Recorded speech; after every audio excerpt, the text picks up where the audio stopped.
And Blava Homecoming is so special just because everything we do, we go above and beyond to make sure that people understand that we got hog pride.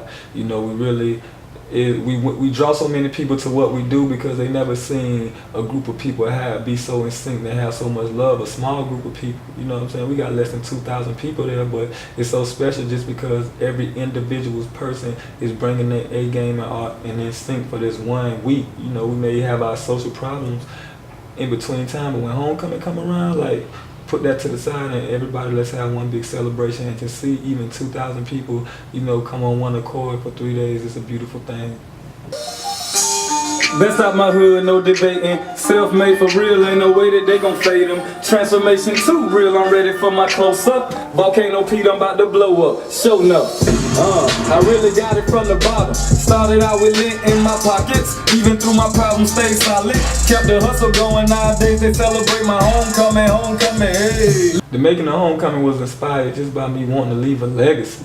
You know, just what do I want people to remember me by? You know what I'm saying? And I started thinking like, man, I need an anthem.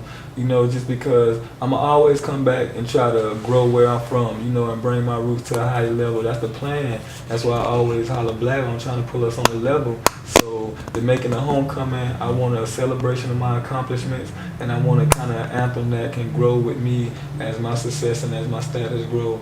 And I felt like I did a good job of getting that out. Well, country boy. All day long. Hey, come close with the grill, man. You gotta come close, man. Slow. Yo. Hey. The kind of impact I'm expecting from Homecoming was I just want people to look my way and, you know, credit me for honing my craft and trying to be better. You know, I'm not looking to win no awards or have no radio plays. It's like, oh snap, you rapping and you alright, you know what I'm saying?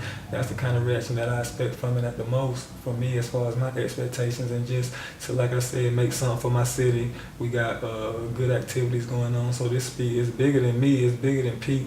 It's about my city. I always want to bring my city on the level to be noticed. You know, it's less than 2,000 people where I'm from, so, you know, it feels good. I could be over here in LA or everywhere I've ever been and have people say, I want to come to Blava, you know what I'm saying? So that's the kind of impact, it's just giving people a little glance in the view of what I go through and where I'm from, my roots.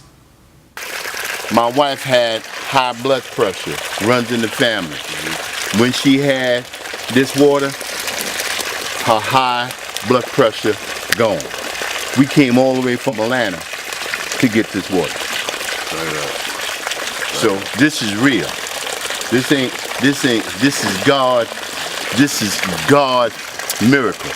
Alright, I'm gonna take you through the lyrics of Homecoming. I start off the song with best out my hood, no debating. Self-made for real, ain't no way that they gon' fade them.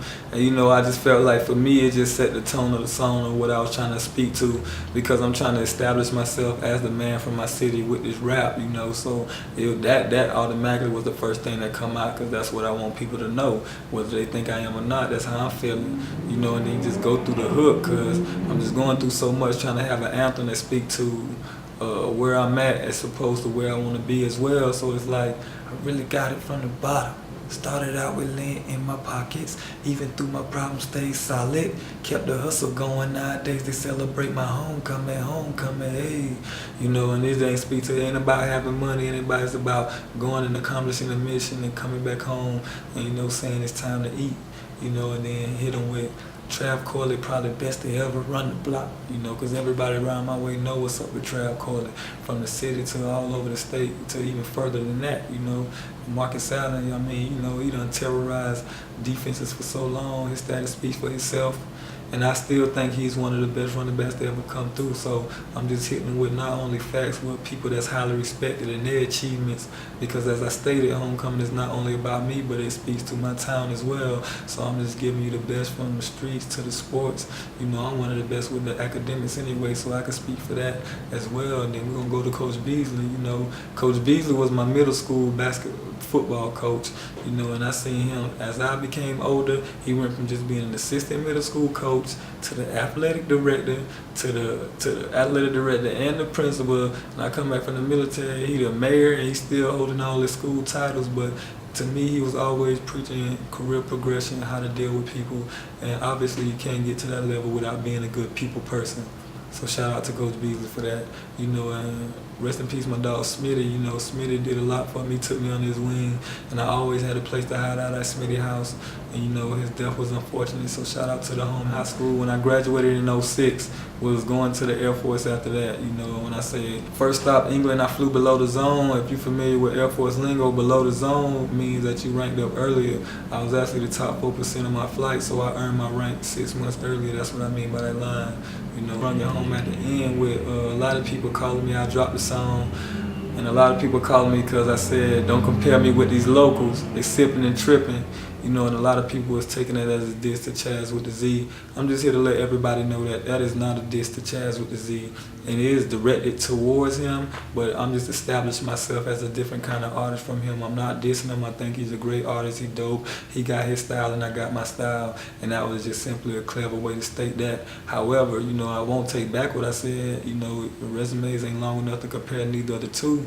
And you know, I'm standing on what I said, but I also give credit where it's due. But at the same time, I'm coming to establish myself as best out my hood, no debate. Self-made for real, ain't no way that they gon' fade them. What's next with MrPayToPlay, man? Yo, we got the SAG tape that just dropped with the group. Shout out to Danger Magnificent, J-Boy, Official, B-Mac, Money Fresh. We just dropped that, 10 tracks. Go get that. I'm gonna have copies when I come home for homecoming. So, you know, my people back home who ain't on it, y'all gonna be on it, and it's definitely gonna be online soon.